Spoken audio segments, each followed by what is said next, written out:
La loi, personne pas pivot passer la justice. Je rappelle rapidement, dans ce rapport d'enquête, l'UNCC a fait des recommandations administratives, en plus des recommandations sur le plan pénal. C'est d'abord la mise en mouvement de l'action publique contre les nommés Smith Augustin, Emmanuel Vertillet et Louis Gérald Gilles pour abus de fonction, versement de pots de vin et corruption passive, ce conformément aux dispositions des articles 5.5 et 5.6 et 11 de la loi du 12 mars 2014 portant prévention et répression de la corruption. La mise en branle de l'action publique contre le nommé Raoul Pascal Pierre-Louis pour entrave au bon fonctionnement de la justice et abus de fonction, versement de pots de vin, corruption active, fait prévu et puni conformément aux dispositions des articles 5.5, 14, 21 de la loi du 12 mars 2014 portant prévention et répression de la corruption. La mise en mouvement de l'action publique contre le nommé Lonique Léandre pour instigateur de versement de pots de vin fait prévu et puni par les dispositions de l'alinéa 2 de l'article 5.6 de la loi du 12 mars 2014 portant prévention et répression de la corruption. La demande d'extradition du nommé Raoul Pascal Pierre-Louis par l'autorité judiciaire compétente pour répondre de ces faits. Ce, conformément aux dispositions des articles 14 de la Convention interaméricaine contre la corruption, 43 et 44 et suivants de la Convention des Nations Unies contre la corruption, du traité d'extradition entre Haïti et les États-Unis d'Amérique et l'article 1er de la loi du 14 décembre 1912 sur l'extradition des criminels fugitifs. L'unité de lutte contre la corruption continue d'assumer sa part de responsabilité dans ce combat combien courageux visant à imposer cette nouvelle forme de gouvernance basée sur la redevabilité, la transparence et l'honnêteté.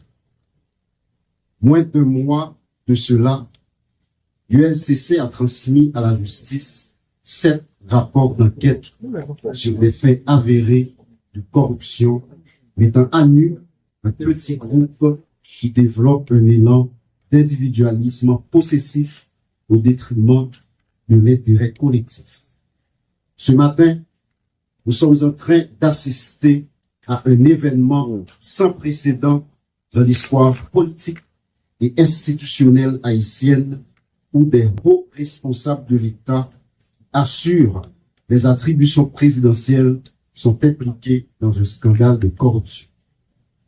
Les conclusions de l'enquête conduite par la commission mandatée à cette fin sont sans équivoque sur des atteintes à la probité de ces personnalités qui sont toutes également des agents publics avec la responsabilité de réduire les inégalités sociales, de permettre de vivre ensemble et de s'assurer du bon fonctionnement des institutions de l'État.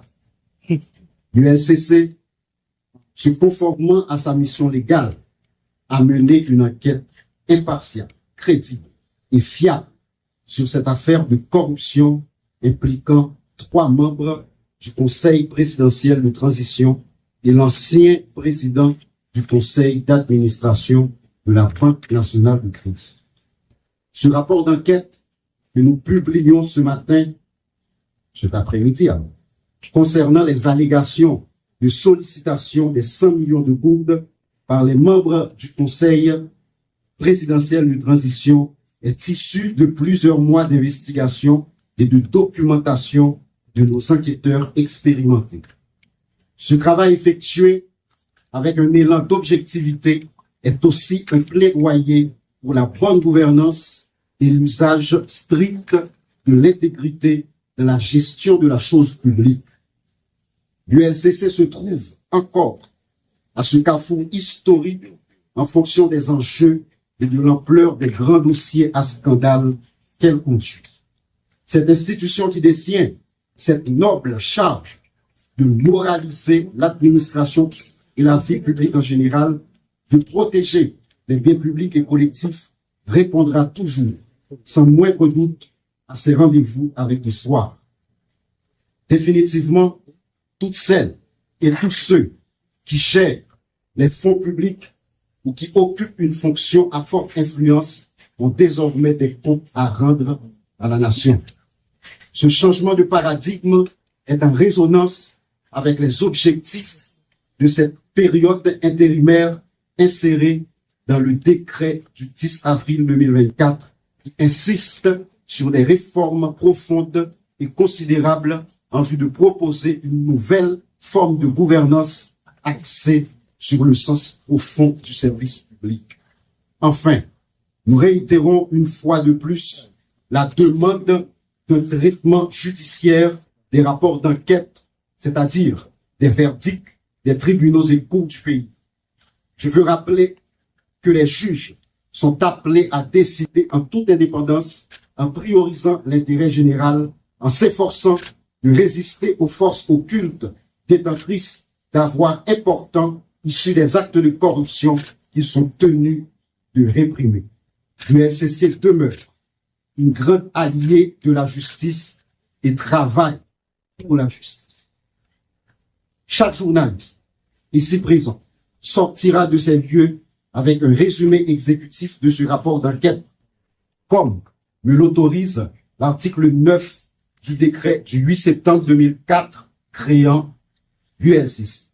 Nous décidons d'impliquer chaque citoyen et chaque citoyenne dans cette quête de bonne gouvernance et de reddition de comptes. Ça qu'a passé aujourd'hui, c'est un événement historique. C'est un signal fort qui montrait que Haïti demeurait et restait un état de droit. Qui donc, personne, quel que soit rang, quel que soit statut, pas piro, ni en les têtes la loi. L'UNCC a continué sans répit, avec même énergie, traquer tout corrompu à tout corrupteur. Du haut de nos 20 ans, les 20 ans de l'institution, l'UNCC assume sa part. Ensemble, nous allons continuer. Merci beaucoup.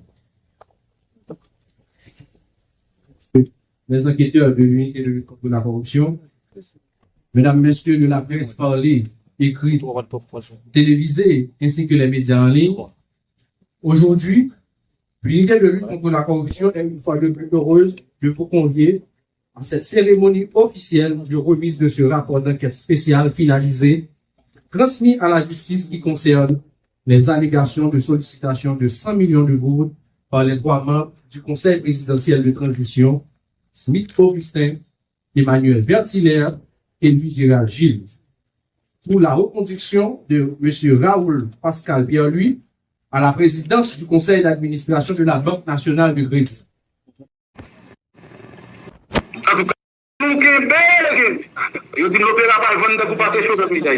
L'ULCC a fait des recommandations administratives en plus des recommandations sur le plan pénal.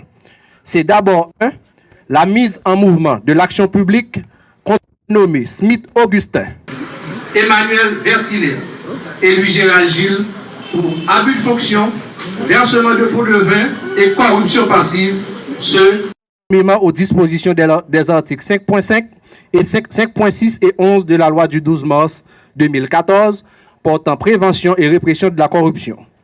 La mise en branle de l'action publique contre le nommé Raoul Pascal Pierre-Louis pour entrave au bon fonctionnement de la justice et versement de pots de vin, corruption active, fait prévu et puni conformément aux dispositions des articles 5.5, 14, 21 de la loi du 12 mars 2014 portant prévention et répression de la corruption.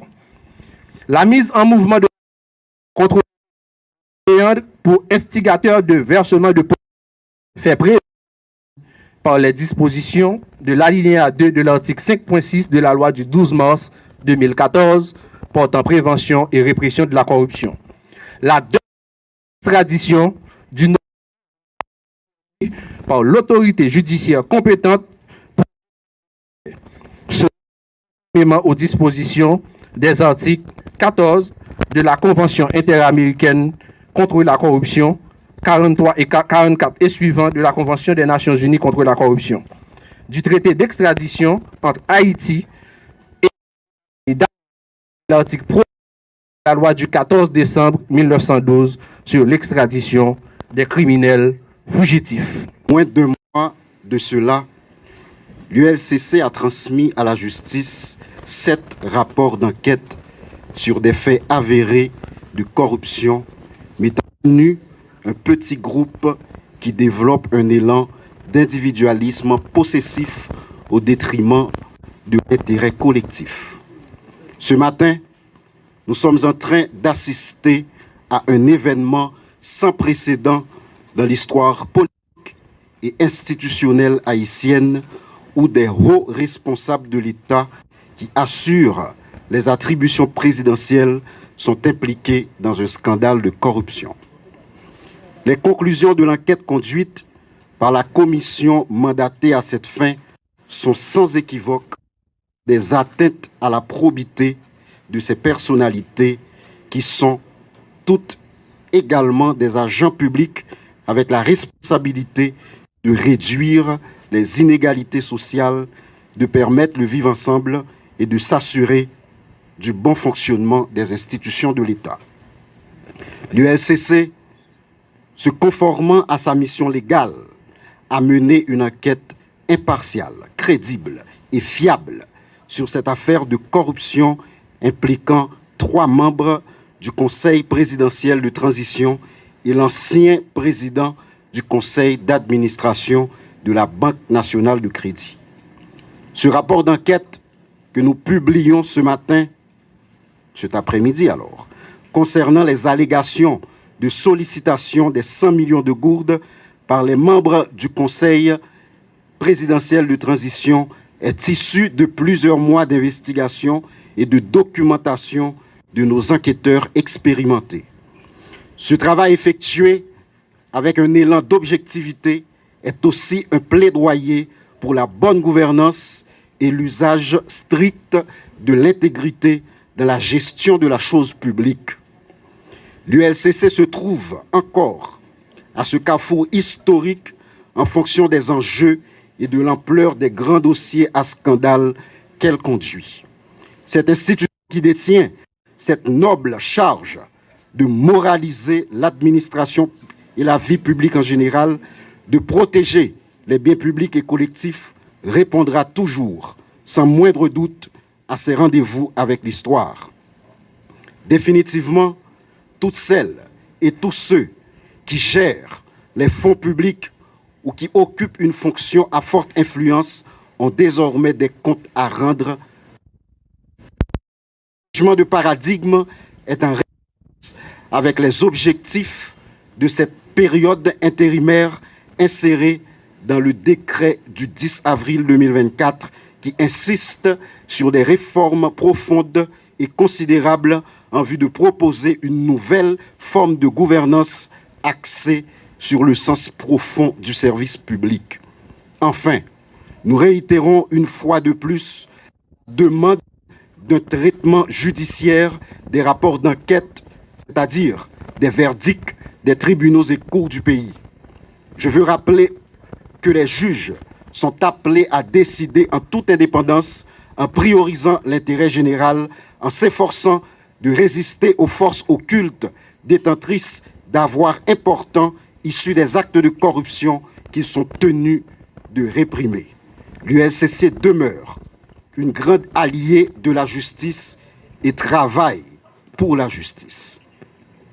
Chaque journaliste ici présent sortira de ces lieux avec un résumé exécutif de ce rapport d'enquête, comme me l'autorise l'article 9 du décret du 8 septembre 2004 créant l'ULCC.